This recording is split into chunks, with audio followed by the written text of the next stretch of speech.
ጋር መጨመር ነው። ስለዚህ ኮንስታንት ነው።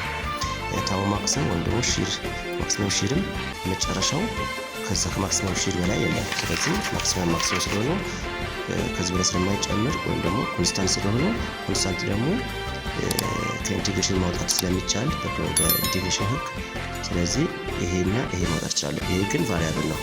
ሮ ለምን ቫሪያብል ሆነ?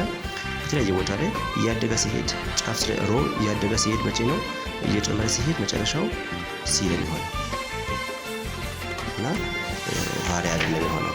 ቫሪያብል ስለሚሆን እሱ አይወጣም።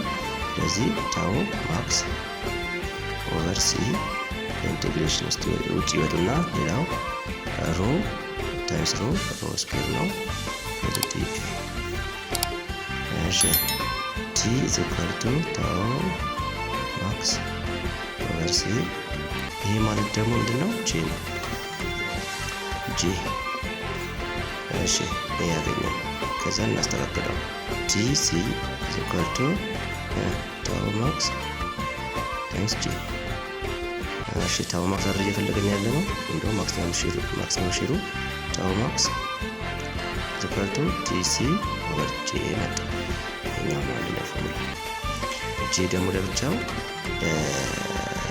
ሆሎ ከሆነ ሶሊድ መስራቀና አር ኦቨር 2 ታይምስ ሲ ኦቨር 4 ነው። መቼ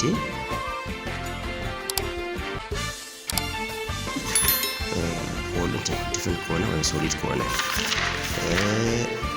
እንደ ኮነስ ሆሎ ከሆነ ነው እዚህ ጋር ሴንተራቸው ሊሆን ከዚህ ያለው C1 ብንል ወይም ደግሞ ሬዲየስ ኦፍ 1 ማለት ብንል ከዚህ ያለው ደግሞ C2 ብንል የሁለቱ እንዴት ነው እናገኘው? G is equal to pi over 2 እናደርግና በቅንፍ የትልቁን C2 the power of 4 minus C1 the power of 4 ለማግኘት እንችላለን። እሺ ከዚህ ሌላ ፎርሙላ አለ ቀላሉ ቲ ኦፍ ሚኒመም ትንሿ ማለት ነው። ትንሿ ሺር ብንጠየቅ ሚኒመም ኦቨር ታው ኦፍ ማክሲመም በትልቁ ብንጠየቅ C1 ኦቨር C2 C1 ማለት ይሄኛው ነው ሬዲየስ ኦፍ 1 በዚህ ሪሌሽንሺፕ ማግኘት እንችላለን። አንዱ ሬዲየስ ተሰጥቶን ሁለቱም ተሰጥቶን በዚህ መቀላቀል ማግኘት እንችላለን። ሌላ ምንቀረ እሺ ቅድም አር ማክስ በዚህ ጀምር ጂ ማለት ሺር ሞጁለስ ነው አይደል? ታው እንዴት ነው? ታው ማክስ ኦቨር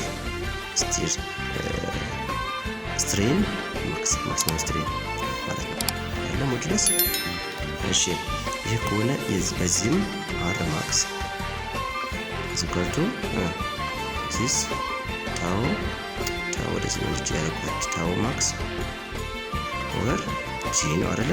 አንደኛው ፎርሙላ ነው። ከዚህም የበለጠ ዴቨሎፕ ማድረግ እንችላለን። እንዴት አድርገን ታው ማክስ አግኝተናል? ቀደም እዚህ ጋር እንዴት ነበረ? እዚህ ጋር ማለት ጂ ሲ ኦቨር ጂ ነው አይደለ? እዚህ ጋር በዚህ ቦታ ይሄን ተካ ስፋታች ማለት ጂ አለች። እዚህም ከሶስት አንዱ ከተሰጠን በዚህ ፎርሙላ ማግኘት እንችላለን። ይሄ ምንድነው? ማክሲመም ስትሪንግ ከተጠየቀን በዚህ 3-4 ፎርሙላዎች አሉት። ከነዚያ ውስጥ አሁን ሰራውላችሁ ናቸው።